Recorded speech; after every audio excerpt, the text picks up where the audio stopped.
Hello everyone, dear students. आज के इस वीडियो में हम बात करेंगे कंजर्वेशन ऑफ मैकेनिकल एनर्जी के बारे में, जो एग्ज़ाम का एक बहुत इंपॉर्टेंट टॉपिक है। तो चलिए देखते हैं कंजर्वेशन ऑफ मैकेनिकल एनर्जी के बारे में। ठीक है, तो सबसे पहले आपको पता होना चाहिए ये टर्म जो मैकेनिकल एनर्जी लिखा है ये क्या रिप्रेजेंट करता है। मैकेनिकल एनर्जी किसको कहते हैं, अगर ये आप जानना चाहते हैं तो मैकेनिकल एनर्जी कहा जाता है काइनेटिक एनर्जी और पोटेंशियल एनर्जी के सम को। तो यानी कि आपकी जो गतिज ऊर्जा है और जो स्थितिज ऊर्जा है उसी के योग को हम कहते हैं यांत्रिक ऊर्जा। ठीक हो गया। अब इसके बाद बात करते हैं कंजर्वेशन ऑफ मैकेनिकल एनर्जी आखिर है क्या। इसे जानने से पहले पहले आपको पता होना चाहिए कि कंजर्वेशन ऑफ एनर्जी क्या कहता है। देखो, ऊर्जा संरक्षण का सिद्धांत ये कहता है कि ऊर्जा को न तो उत्पन्न किया जा सकता है और न ही ऊर्जा को नष्ट किया जा सकता है, केवल ऊर्जा को एक रूप से दूसरे रूप में बदला जा सकता है। अब इसी परिप्रेक्ष्य में अब हम आगे बढ़ के अगर बात करें कंजर्वेशन ऑफ मैकेनिकल एनर्जी की, तो कंजर्वेशन ऑफ मैकेनिकल एनर्जी का कॉन्सेप्ट क्या कहता है।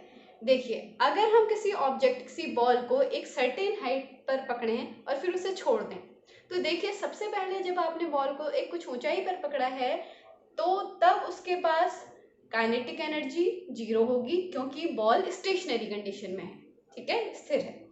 लेकिन उसके पास कुछ न कुछ पोटेंशियल एनर्जी होगी, क्योंकि वो अर्थ से कुछ हाइट पर मौजूद है। ठीक है। अब जैसे ही आप बॉल को छोड़ते हैं तो जैसे ही बॉल नीचे पहुंचती है तो जैसे ही वो जमीन पर हिट करने वाली होती है उस समय उसकी टोटल जो पोटेंशियल एनर्जी ऊपर थी वो सीधे कन्वर्ट हो जाती है काइनेटिक एनर्जी में। आप उस केस में देखेंगे कि लोएस्ट पॉइंट पर जो ऑब्जेक्ट है या जो बॉल है उसकी पास पोटेंशियल एनर्जी नहीं रहेगी, उसके पास केवल काइनेटिक एनर्जी रहेगी। दूसरे शब्दों में उसकी जो पोटेंशियल एनर्जी थी वो नीचे आने तक काइनेटिक एनर्जी में चेंज हो जाएगी। ठीक है। लेकिन मोशन के दौरान, गति के दौरान हर बिंदु पर जो गतिज ऊर्जा है और जो गतिज ऊर्जा और जो स्थितिज ऊर्जा है उन दोनों का योग क्या रहेगा, नियत रहेगा। यानी कि जब भी कोई ऑब्जेक्ट मोशन करता है तो मोशन के हर पॉइंट पर, गति के हर बिंदु पर उसकी मैकेनिकल एनर्जी यानी कि गतिज ऊर्जा और स्थितिज ऊर्जा का योग नियत बना रहता है। मैकेनिकल एनर्जी हर पॉइंट पर क्या रहेगी, कांस्टेंट बनी रहेगी। यहाँ पर देखिए मैंने एक ऑब्जेक्ट दिखाया है। सपोज इस ऑब्जेक्ट का मास है स्मॉल m। ठीक है। ये ऑब्जेक्ट आपके अर्थ यानी ग्राउंड लेवल से कुछ ऊंचाई h पर आपने पकड़ा है, सर्टेन हाइट पर आपने इस ऑब्जेक्ट को पकड़ा हुआ है। ठीक है। तो हम ये देखेंगे कि जब वो पॉइंट A पर है तब उस ऑब्जेक्ट की जो टोटल मैकेनिकल एनर्जी है वो जब ऑब्जेक्ट यहाँ पहुंचेगा B पॉइंट पर उस मैकेनिकल एनर्जी के बराबर होगी।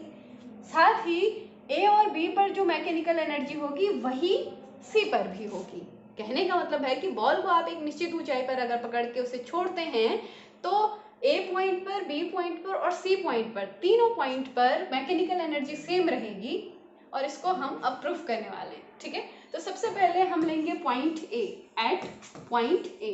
तो पॉइंट A पर सबसे पहले मैं बात करूंगी इसके पास काइनेटिक एनर्जी कितनी होगी। ठीक है। तो काइनेटिक एनर्जी की अगर बात करें तो देखिए काइनेटिक एनर्जी का फॉर्मूला आप सभी जानते हैं।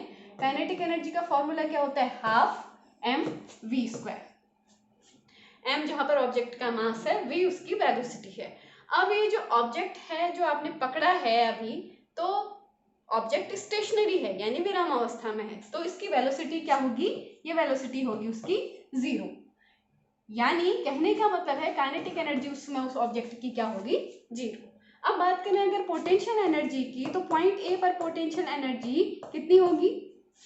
देखिए अगर हम पोटेंशियल एनर्जी की बात करें तो ऑब्जेक्ट अगर पृथ्वी से कुछ ऊंचाई पर है तो अर्थ की जो ग्रेविटी है वो उसे अपनी ओर को अट्रैक्ट करेगी। ठीक है। पृथ्वी का जो गुरुत्वीय त्वरण उस पर कार्य करेगा वो नीचे की ओर को होगा।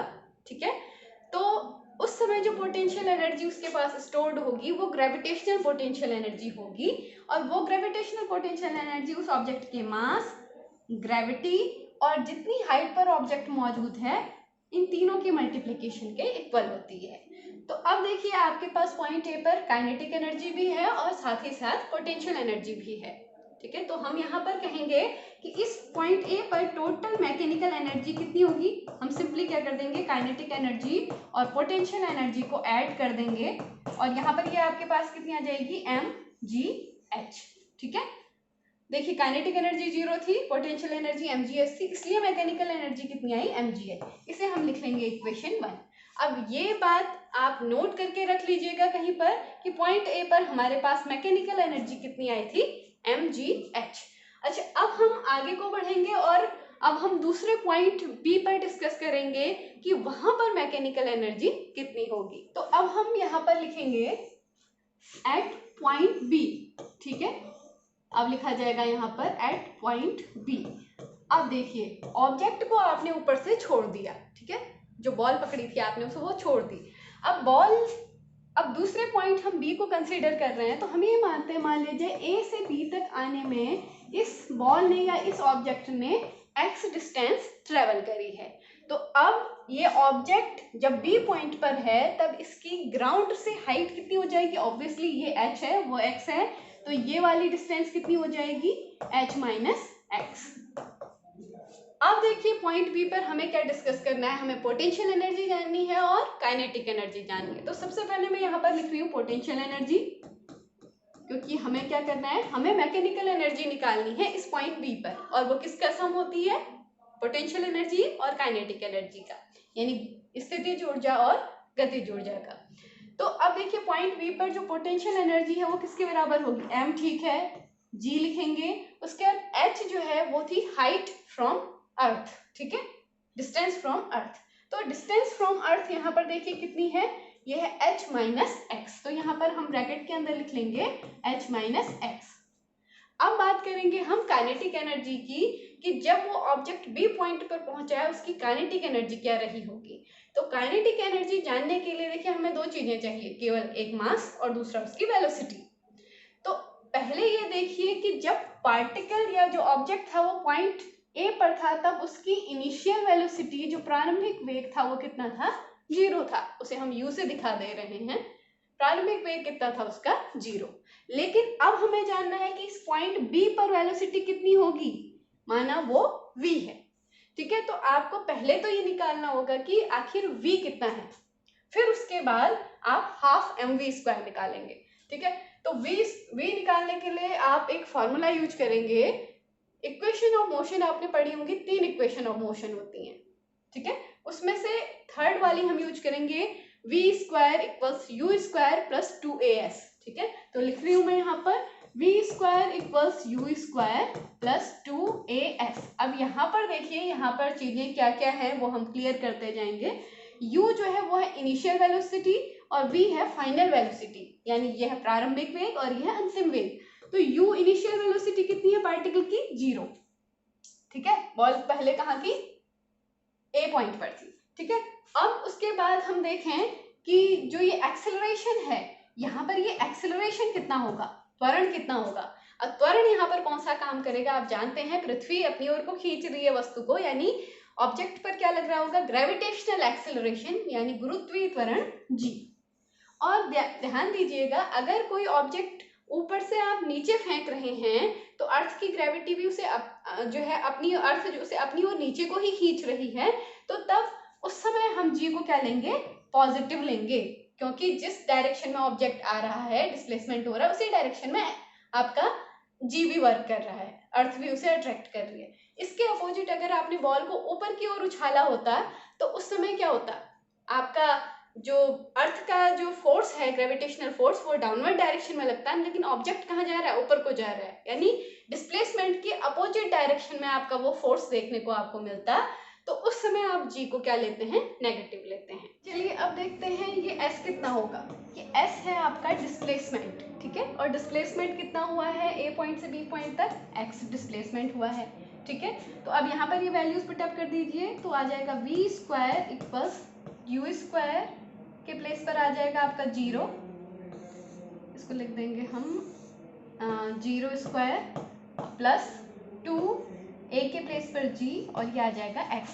दिस इम्प्लाइज यहाँ पर से आपको वेलोसिटी का स्क्वायर इस पॉइंट पर कितना मिल गया है, 2gx।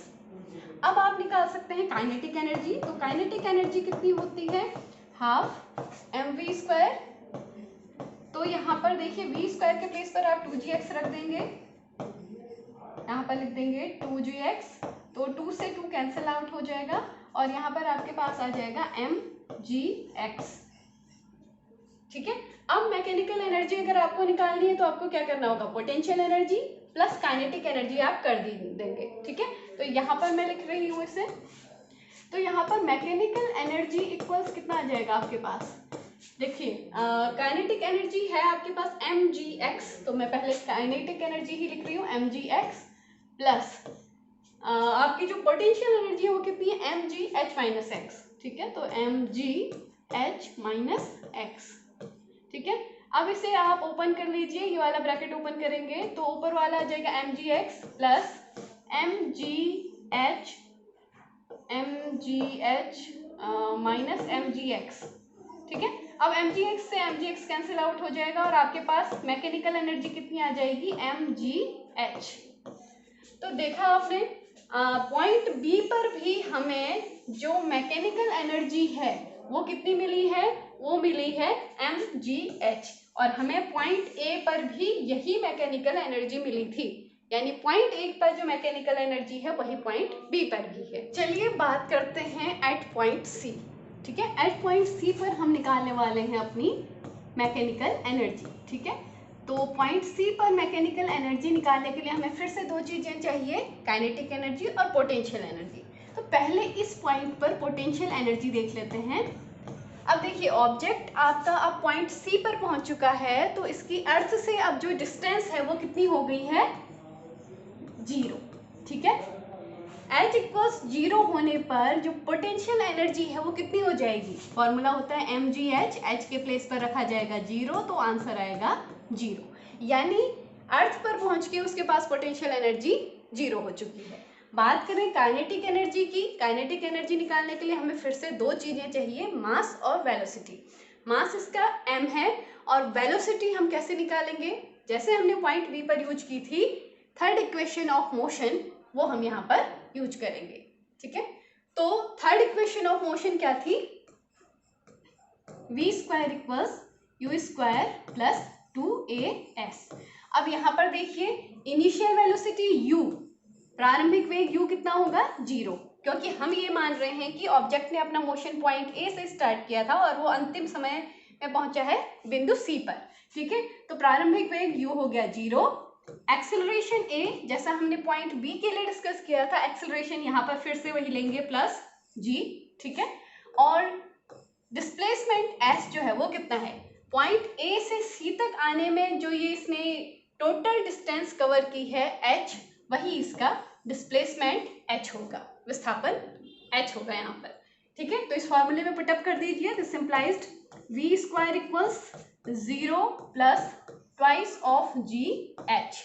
दिस इंप्लाइज v² की वैल्यू क्या निकल के आ जाएगी आपके लिए यहाँ पर, 2gh। ठीक है। अब काइनेटिक एनर्जी की हम बात कर लेते हैं। काइनेटिक एनर्जी का फॉर्मूला क्या होता है, हाफ mv²। तो v² के प्लेस पर वैल्यू पुटअप कर दीजिए, कितनी थी, ट्वाइस ऑफ gh। अब 2 से 2 कैंसिल आउट हो जाएगा और आपके पास जो काइनेटिक एनर्जी आएगी वो कितनी आएगी, mgh। तो देखा आपने पॉइंट सी पर पहुंचते ही आपकी जो पोटेंशियल एनर्जी वो हो गई थी 0 और काइनेटिक एनर्जी आपके पास mgh हो गई है। तो पहले टॉप पर ए पर पॉइंट पर आपके पास केवल आपके ऑब्जेक्ट के पास पोटेंशियल एनर्जी थी, नीचे आने तक वो एनर्जी कन्वर्ट हो गई है और आपके पास केवल काइनेटिक एनर्जी है। ठीक है। बात चल रही थी कि इस पॉइंट पर मैकेनिकल एनर्जी कितनी होगी, मैकेनिकल एनर्जी गतिज ऊर्जा और स्थितिज ऊर्जा की योग के बराबर होगी, यानी काइनेटिक एनर्जी और पोटेंशियल एनर्जी का सम। तो यहाँ पर वैल्यू रख दीजिए, 0 हो गई आपकी पोटेंशियल एनर्जी, mgh हो गई काइनेटिक एनर्जी। तो आंसर यहाँ पर आ गया mgh। तो देखा आपने पॉइंट सी पर भी हमें मैकेनिकल एनर्जी वही मिली है, mgh।